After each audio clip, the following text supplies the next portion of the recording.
Hello friends, कैसे हैं आप सब लोग। आप सभी का शर्मा क्लास में स्वागत है। आज हम लोग पढ़ेंगे यूपी टेट में जो 2016 में साइकोलॉजी के क्वेश्चन थे, सीडीपी जिसको बोलते हैं, जिसको बाल मनोविज्ञान बोलते हैं, उसके 30 क्वेश्चन आते हैं। तो आज हम लोग 2016 में जो पेपर में आए थे 15 क्वेश्चन आज सॉल्व करेंगे फर्स्ट पार्ट में, और 15 क्वेश्चन सेकेंड पार्ट में सॉल्व करेंगे, ठीक है। क्योंकि पूरे 30 क्वेश्चन एक्सप्लेन करने में बहुत लेंदी हो जाती है, तो बहुत बोरिंग लगने लगता है। इसलिए 15 क्वेश्चन आज सॉल्व करेंगे, 15 क्वेश्चन नेक्स्ट वीडियो में सॉल्व करेंगे। तो आप दोनों देखिएगा, ठीक है। तो क्लास को स्टार्ट करें। आप लोग चैनल को लाइक शेयर कर दीजिए, चैनल पर नए हैं तो सब्सक्राइब करके बेल आइकन प्रेस कर लीजिए। मैं क्लास को स्टार्ट करती हूँ। पहला क्वेश्चन क्या है हमारा। पहला क्वेश्चन है, प्याजे मुख्य रूप से किसके अध्ययन के लिए जाने जाते हैं। ये प्याजे, वाइगोत्स्की, कोहलर और ये सारे तो बार बार यही घूम घूम के सारे एग्जाम्स में आते हैं। मतलब यही घूम घूम के हर साल यही आते हैं। देखिए 2018 में भी इसका क्वेश्चन था, प्याजे के, थांडाई का, पावला का, ये सब का, ठीक है। 2017 का पेपर हमने सॉल्व किया, उसमें भी मिले। 2016 कब सॉल्व कर रहे हैं, इसमें भी मिल रहा है। मतलब क्वेश्चन उन्हीं में से आ रहे हैं, उन्हीं टॉपिक से आ रहे हैं। बस क्या है, क्वेश्चन पूछने का तरीका अलग हो जा रहा है, घुमा के दे दे, कभी ऑप्शन में डाल के दे रहा है, कभी क्वेश्चन में डाल के दे रहा है, लेकिन आ रहे हैं उसी टॉपिक से, ठीक है। तो कुछ इंपॉर्टेंट टॉपिक हैं, इन्हीं को पढ़ लेंगे, इन्हीं को ज़्यादा फोकस करके पढ़ना चाहिए। इन्हीं से ज़्यादातर क्वेश्चन आते हैं। इसीलिए हम लोग कभी भी आप किसी भी एग्जाम की तैयारी करें तो उसके पहले सब आप previous year question paper solve करें। उससे क्या हमें आइडिया मिलता है कि किस लेवल के क्वेश्चन आते हैं, किस टॉपिक से ज़्यादा पूछे जाते हैं, किस टॉपिक को हमें ज़्यादा अच्छे से पढ़ना है, किसको कम पढ़ना है, ये सारी चीज़ें पता चलती हैं, ठीक है। तो पहला क्वेश्चन है हमारा, प्याजे मुख्य रूप से किसके अध्ययन के लिए जाने जाते हैं। तो हम ये डेली पढ़ रहे हैं कि किसके अध्ययन के लिए जाने जाते हैं। ये ब्रश ऑन कर लेती हूँ, संज्ञानात्मक विकास के लिए, ठीक है। तो प्याजे का संबंध किससे है, संज्ञानात्मक विकास के। इन्होंने संज्ञानात्मक विकास के 4 चरण दिए हैं, ठीक है। कौन कौन से, एक सेकेंड, संवेदी, लिखते नहीं बना, कितने चरण हैं। पहला क्या है, संवेदी गामक, या जिसको बोलते हैं इंद्रिय गामक, ठीक है। इंद्रिय गामक भी बोलते हैं, सेंसरी मोटर एज भी कहते हैं। तो ये कितना होता है, 0 से 2 वर्ष होता है। फिर उसके बाद दूसरा क्या होता है, पूर्व संक्रियात्मक अवस्था। पूर्व संक्रियात्मक अवस्था ये कितनी होती है, 2 से 7 होती है। फिर तीसरा क्या है, पूर्व संक्रियात्मक, तीसरा है ठोस या मूर्त संक्रियात्मक अवस्था, यही है ना। ये 7 से 11 होती है। अब फोर्थ क्या होता है हमारा, अमूर्त या औपचारिक संक्रियात्मक अवस्था। ये 11 से प्लस होती है, 11 के ऊपर प्रौढ़ावस्था, किशोरावस्था तक जाती है, ठीक है। तो संज्ञानात्मक विकास को प्याजे ने कितने चरणों में बांटा है, 4 चरणों में। संवेदी गामक अवस्था या इंद्रिय जनित गामक अवस्था या सेंसरी मोटर एज भी कहते हैं, 0 से 2 वर्ष। पूर्व संक्रियात्मक अवस्था 2 से 7 वर्ष। फिर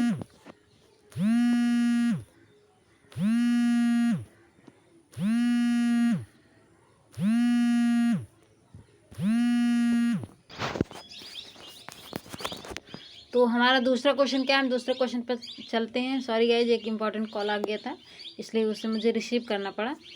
तो अब हम अपने दूसरे क्वेश्चन पर चलते हैं। दूसरा क्वेश्चन क्या है हमारा, क्रोध व भय प्रकार हैं, ठीक है। कह रहा क्रोध व भय किसके प्रकार हैं, अभिप्रेरणा के, संवेग के, परिकल्पना के, मूल प्रवृत्ति के।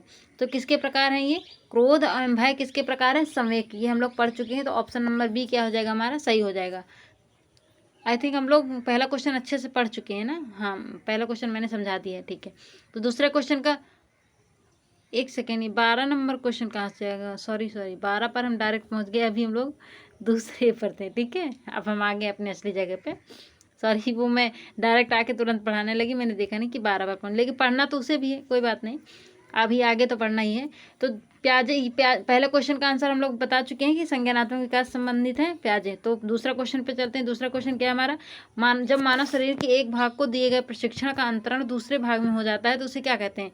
मतलब ये है कहने का उनका कि जब मानव शरीर का कोई एक अंग जो है वो खराब हो जाए, ठीक है, या निकाल दिया जाए, तो उसके स्थान पर एक मतलब कि एक अच्छी मतलब एक्टिविटी वाला स्वस्थ अंग जब लगा दिया जाता है तो उसका कार्य, जो खराब हुआ होता है अंग, उसका कार्य अच्छा जो लगाया जाता है वो करने लगता है। तो ये कौन सा स्थानांतरण है, तो इसे क्या कहते हैं हम, द्विपार्श्विक अंतरण कहते हैं, द्विपार्श्विक स्थानांतरण कहते हैं। ठीक है, तो जब मानव शरीर का कोई एक अंग जो स्वस्थ हो, क्रियाशील हो, वो अंग निकाल दिया जाए और उसकी जगह में कोई दूसरा अंग लगा दिया जाता है और तब वो उसका कार्य करने लगता है, तो क्या होता है, द्विपार्श्विक अंतरण कहलाता है, द्विपार्श्विक स्थानांतरण कहलाता है। ठीक है, ऊर्ध्वाधर ऊर्ध्व अंतरण मैंने समझाया है, सुबह ही शायद पिछले वीडियो में मैंने समझाया है कि ऊर्ध्व अंतरण क्या होता है, एक ही क्षेत्र में, उसी स्तर में नीचे से ऊपर की चीज़ सीखना। जैसे कि हम पहले साइकिल सीख रहे थे, फिर बाइक सीखने लगे, तो हम नीचे से ऊपर जा रहे हैं, तो ऊर्ध्व अंतरण हो गया। क्षैतिज अंतरण मैंने बताया था कि उसी लेवल में अलग अलग चीज़ें सीखना। जैसे हमने साइंस सीखी, साइंस के बाद हम मैथ सीख रहे हैं, तो साइंस का कुछ चीज़ें हम जो सीखे हुए हैं उसका हम क्या मैथ के कैलकुलेशन में स्थानांतरण कर देंगे, क्या हो जाए, क्षैतिज स्थानांतरण हो जाएगा। आई होप आप लोगों को समझ में आ गया होगा। अब हम चलते हैं अपने अगले क्वेश्चन पर। अगला क्वेश्चन क्या है हमारा, दिए हुए प्राप्तांकों के समूह में जो प्राप्तांक बहुधा सबसे अधिक बार आता है उसे क्या कहते हैं, बहुलांक, मध्यमान, मध्यांक, मानक विचलन। ठीक है, तो क्या कह रहा है, ये आप लोग गणित में पढ़े होंगे, स्टैटिक्स में पढ़ाया गया होगा जब आपने वो मध्यमान, मध्यांक, बहुलक, ये सारी चीज़ें पढ़े होंगे, तो आपने पढ़ा होगा कि जो प्राप्तांक बहुत बार आता है उसे क्या कहते हैं, जो ऐसा प्राप्तांक, ऐसा डाटा कहते हैं ना, जब एक ही संख्या बार बार आती है तो उसे क्या कहते हैं, बहुलक कहते हैं। तो ये क्या हो जाएगा, बहुलांक हो जाएगा। तो तीसरे का ऑप्शन ए हमारा क्या हो जाएगा, सही हो जाएंगे। ठीक है, चौथा क्वेश्चन क्या है हमारा, क्रिया प्रसूत अनुकूलन सिद्धांत का प्रतिपादन किसने किया है। ये भी हम लोग पढ़ चुके हैं क्रिया, इसलिए ज़्यादा टाइम नहीं दूंगी। क्रिया प्रसूत अनुकूलन का सिद्धांत किसने दिया है, स्किनर ने दिया है। स्किनर ने किस पर प्रयोग किया था, चूहे पर। ठीक है, किस पर प्रयोग किया था, चूहे पर। इन्होंने कौन सा सिद्धांत दिया, अधिगम का सिद्धांत दिया। अधिगम किस पर आधारित होता है, बिहेवियर पर, व्यवहार पर। तो क्रिया प्रसूत अनुकूलन का सिद्धांत स्किनर ने दिया। नैमित्तिक अनुकूलन का सिद्धांत भी स्किनर ने दिया है। ठीक है, तो ये सब लोग, ये अलग अलग नाम है जो आप लोगों को याद रखना है। ठीक है, अगला क्वेश्चन क्या है हमारा, अल्बर्ट बंडूरा निम्न में से किस सिद्धांत से संबंधित है, सामाजिक अधिगम सिद्धांत से, व्यवहारात्मक सिद्धांत से, विकास का संज्ञानात्मक सिद्धांत, विकास का मनोसामाजिक सिद्धांत। तो किससे संबंधित है, देखिए मनोसामाजिक सिद्धांत किससे संबंधित है, इससे कौन संबंधित है, एरिक एरिक्सन। ठीक है, ये किसने दिया है, एरिक एरिक्सन। यहाँ पे मुझसे लिखते कम बना क्योंकि पेन नहीं, हाथ से लिख रही हूँ, लेकिन बोल सही रही हूँ। आप लोग अपनी कॉपी में अच्छे से लिख लीजिए कि विकास का मनोसामाजिक सिद्धांत किसने दिया है, एरिक एरिक्सन ने दिया है। इसके इन्होंने शायद मुझे लग रहा है 8 चरण बताएं। ठीक है, विकास का संज्ञानात्मक सिद्धांत किसने दिया है, पियाजे ने दिया, अभी हम लोगों ने पढ़ा है।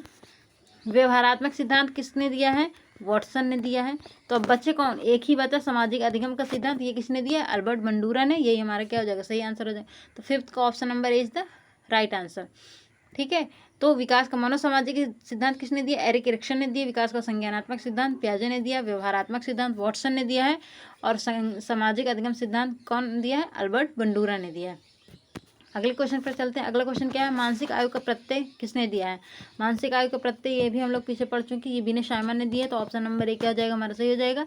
सर्वप्रथम 1905 में बिने और साइमन मिलके इन्होंने एक बुद्धि का, मानसिक आयु का प्रत्यय निकाला था। और फिर बुद्धि परीक्षण का एक मतलब फॉर्मूला भी इन्होंने तैयार किया था। ठीक है, मानसिक आयु बटे रियल, मतलब वो वास्तविक है, मेंटल एज बटे रियल एज इन्होंने दिया था। केवल दिया था मेंटल एज बटे रियल एज, लेकिन जब मेंटल एज बटे रियल एज इंटू 100 कर दिया गया तो वो किसने दिया था, वो टर्मन ने दिया था। किसने दिया था, जो IQ का सूत्र है, मेंटल एज गुणे रियल एज, ठीक है, गुणे 100 है ना, तो ये किसने दिया, टर्मन ने दिया। इसलिए इसको टर्मन का बुद्धि सूत्र भी कहते हैं। ठीक है, बुद्धि लब्धि सूत्र भी कहते हैं, ये बुद्धि लब्धि का सूत्र है। अगर हम बात करें बिने शाइमन, तो इन्होंने सर्वप्रथम 1905 में परीक्षण किया था और मानसिक आयु का संप्रत्यय भी इन्होंने ही दिया था। तो ऑप्शन नंबर ए हमारा क्या हो जाएगा, सही हो जाएगा। 6 का option number is the right answer. अगला क्वेश्चन क्या है हमारा, 7th, निम्नलिखित में से कौन सा सीखने का नियम नहीं है, तत्परता का नियम, तनाव का नियम, अभ्यास का नियम, प्रभाव का नियम। ये हम 10वीं बार पढ़ चुके हैं, जिस दिन से मैं प्रैक्टिस करवा रही हूँ डेली इसका एक क्वेश्चन आता है, बस ऑप्शन चेंज हो जाता, कभी ऑप्शन में कभी क्वेश्चन में। तो इसका क्या है, तनाव क्या हो जाएगा, हमारा सही आंसर है। कह रहा नहीं है तो तनाव का नियम, ये ऐसा कोई नियम किसी जिस मनोवैज्ञानिक ने दिया है, ये तीनों क्या हैं, ये प्रमुख नियम है। ठीक है, अब मैंने इसके पहले वाले वीडियो में भी मैंने कल जो मैंने बनाया था वीडियो CDP जो पढ़ा है 2017 में, उसमें भी मैंने पूछा था कि इसको आप लोग कमेंट बॉक्स में बताइएगा कि किसने दिया है ये, मतलब किसने दिया है 3 मुख्य नियम ये सीखने के नियम है 3, ठीक है। तो 3 मुख्य नियम दिए थे, 5 गौण नियम दिए थे। किसने दिए थे? ये थॉर्नडाइक ने दिए थे। किसने दिए थे? थॉर्नडाइक ने दिए थे। सीखने के 3 प्रमुख नियम, 5 गौण नियम। तो 3 प्रमुख नियम में कौन कौन थे? तत्परता का नियम, प्रभाव का नियम, अभ्यास का नियम। तो ये तीनों हैं, लेकिन ये सीखने का नियम नहीं, तनाव का नियम कोई सीखने का नियम नहीं है। इसलिए 7 का ऑप्शन नंबर बी क्या हो जाएगा हमारा? सही हो जाएगा। तो option number B is the right answer हो जाएगा। 8वां हमारा क्वेश्चन क्या है? सीखने से संबद्ध प्रतिक्रिया सिद्धांत में पावलोव ने प्रयोग किया। कह रहा है सीखने के संबंध प्रतिक्रिया सिद्धांत जो पावलोव ने दिया उसने किस आधार पर दिया, मतलब किस जंतु पर उसने प्रयोग किया था, जिसके आधार पर उसने ये नियम दिया। तो किस पर किया था? कुत्ते पर। मैं ये कई बार बता चुकी हूँ कि पावलोव का कुत्ता, मतलब पावलोव ने कुत्ते पर किया था। उसका ऑपरेशन करके एक नली एक कटोरे में लगाकर उसके लार, मतलब वो खाना ले जाते थे, उसके पास घंटी बजाता था, फिर खाना ले जाता तो लार टपकाता था। फिर कुछ दिन बाद धीरे धीरे उसने क्या किया, केवल घंटी बजाता था और खाना नहीं देता था, तब भी वो क्या अपनी लार गिराता था इस लालच में कि खाना आने वाला है। तो उसने ये सब प्रयोग किया, फिर अध्ययन किया, उसके बाद ही उसने क्या दिया था पावलोव ने? संबंध अनुकूलन का सिद्धांत, जिसे शास्त्रीय अनुबंधन का सिद्धांत भी कहते हैं, सबसे प्राचीन अनुबंधन का सिद्धांत भी कहते हैं। तो ये अलग अलग नामों से है, ठीक है। तो सीखने के संबंध प्रतिक्रिया सिद्धांत में पावलोव ने कुत्ते पर प्रयोग किया था। अगर पूछे यहाँ पे बिल्ली पर किसने किया था? थॉर्नडाइक ने किया था। जिसने क्या दिया? थॉर्नडाइक ने कौन सा नियम दिया है? त्रुटि एवं प्रयास का सिद्धांत, भूल एवं प्रयास का सिद्धांत, प्रयास एवं त्रुटि का सिद्धांत, ये सब किसने दिया? थॉर्नडाइक ने दिया। SR सिद्धांत भी किसने दिया? थॉर्नडाइक ने दिया। SR सिद्धांत थॉर्नडाइक ने दिया, लेकिन SOR सिद्धांत किसने दिया? वुडवर्थ ने दिया है, ठीक है। बस थोड़ा थोड़ा डिफरेंस है। अगर थोड़े से में कंफ्यूज हो गए तो क्वेश्चन गलत हो जाएगा, ठीक है। चूहे पर किसने किया था? चूहे पर स्किनर ने किया था। अभी मैंने ऊपर बताया है कि चूहे पर किसने किया था? स्किनर ने किया था। तो आई होप आप लोग क्वेश्चन समझ में आ गया होगा। अब हम चलते हैं अपने अगले क्वेश्चन पे। PDF मेरी आगे पीछे हो जाती है, कोई बात नहीं, क्वेश्चन से मतलब है, चाहे आगे हो चाहे पीछे हो, क्वेश्चन तो है पूरे, ठीक है। तो 9वें नंबर का क्वेश्चन क्या है हमारा? सूझ द्वारा सीखने के सिद्धांत का प्रतिपादन किसने किया? थॉर्नडाइक ने किया, कोहलर ने किया, पावलोव ने किया, वुडवर्थ ने किया। कह रहा है सूझ द्वारा सीखने का सिद्धांत किसने प्रतिपादित किया? तो किसने किया है हमारा सूझ द्वारा सीखने का प्रतिपादन? कोहलर ने किया है, ठीक है, कोहलर ने किया। लेकिन ये सिद्धांत उन्होंने दिया तो किस पर, अगर कभी पूछ लिया जाए किस पर प्रयोग किया था इन्होंने? चिंपैंजी पर किया था, चिंपैंजियों पर प्रयोग किया था। कोहलर ने किस पर प्रयोग करके अपना सिद्धांत दिया? चिंपैंजियों पर। किस पर? कौन सा चिंपैंजी था? सुल्तान नामक एक चिंपैंजी था। सुल्तान नामक एक नाम का एक चिंपैंजी था, जिस पर उन्होंने प्रयोग करके सूझ द्वारा सीखने का सिद्धांत दिया, ठीक है। इन्होंने यहाँ पे क्या किया है कि एक चिंपैंजी का मतलब बहुत सारे चिंपैंजियों को एक पिंजड़े में बंद कर दिया और ऊपर केले टांग दिए, ठीक है। और वहाँ पे एक छड़ी रख दिया, ठीक है। तो पहले चिंपैंजी उस केले को पकड़ने की कोशिश करे, लेकिन नहीं पकड़ पाए। फिर कुछ देर बाद उन्होंने मतलब सूझ की लगाया, मतलब दिमाग लगाया कि एक जो छड़ी रखी थी उसके द्वारा उसने वो केले को प्राप्त किया। फिर उन्होंने क्या किया कि दोबारा टांगा, तो दोबारा उन्होंने ज़्यादा मेहनत नहीं की, डायरेक्ट वो छड़ी पकड़ के उससे उतार ली। तो मतलब ये कह रहे हैं कि वो सूझ द्वारा, मतलब अचानक से उसके दिमाग की बत्ती जल गई, सूझ आ गया, ठीक है। तो ये सब प्रयोग किया था इन्होंने कोहलर ने चिंपैंजी पर। उसी के आधार पर इन्होंने सूझ द्वारा सीखने का सिद्धांत दिया था, ठीक है। थॉर्नडाइक ने पता है सबको कि प्रयास में त्रुटि का सिद्धांत दिया था। पावलोव ने कुत्ते पर प्रयोग करके दिया था। वुडवर्थ का क्या है? SOR सिद्धांत है, ठीक है। अगला क्वेश्चन क्या है हमारा? अगला क्वेश्चन है कार्य को आरंभ करने, जारी रखने, नियमित करने की प्रक्रिया है। किसी कार्य को आरंभ करना, फिर उसको जारी रखना, कंटिन्यू रखना और नियमित करने की प्रक्रिया को क्या कहते हैं? मतलब ये सब किसके कारण होता है, किससे हो सकता है? प्रेरणा से, सीखने से, संवेदना से, प्रत्यक्षीकरण से। तो प्रेरणा से होगा, जाहिर सी बात है। तो ऑप्शन नंबर ए क्या हो जाएगा हमारा? सही हो जाएगा। क्यों? जब हम किसी चीज़ से प्रेरित होते हैं तो वो प्रेरणा ही ऐसी अंदर से चीज़ है जो हमको काम करने को आरंभ करती है और उसमें कंटिन्यू मेहनत करने के लिए भी प्रेरित करती है, ठीक है। इंसान कहते हैं कि वो किसी से प्रेरित है। जब आप प्रेरित होते हैं ना तो आप ज़्यादा मेहनत करते हैं, उस चीज़ में कंटिन्यू लगे रहते हैं। तो किसी कार्य को प्रारंभ करना, जारी रखना, ये सब किससे संभव है? प्रेरणा से, जब आप अंदर से मोटिवेट होंगे, ठीक है। अगला क्वेश्चन क्या है हमारा? विस्मृति कम करने का उपाय है। विस्मृति कम करने का उपाय कह रहा है कि विस्मृति को हम कैसे कम कर सकते हैं। विस्मृति क्या है पहले ये समझ लेते हैं। विस्मृति मतलब ये है कि भूलना, ठीक है। मतलब भूलने से मतलब ये है कि जब हम कोई चीज़ पढ़ते हैं, मान लिया हमने कोई चीज़ पढ़ा, ठीक है, कुछ दिन बाद क्या है वो चीज़ हम भूलने लगते हैं, तो इसे क्या कहते हैं, विस्मृति कहते हैं, भूलना। मतलब वो हमारे दिमाग से स्किप कर जाती है, वो हमारे लेकिन जब कोई फिर उस चीज़ को दोहरा देता है तो हमें वो अचानक से याद आ जाती है। जब हमारे सामने वो चीज़ आ जाती है तो हमें फिर से याद आ जाती है। तो ये क्या होता है, ये भूलना है, विस्मृति है। तो विस्मृति को कम कैसे कर सकते हैं, किसी चीज़ को भूलने से बचने के लिए हम क्या कर सकते हैं कि उस चीज़ को हम बार बार दोहराएं, उसका रिवीजन करें। तो पाठ की पुनरावृत्ति से हम विस्मृति को कम कर सकते हैं। तो ऑप्शन नंबर सी क्या हो जाएगा, हमारा सही हो जाएगा।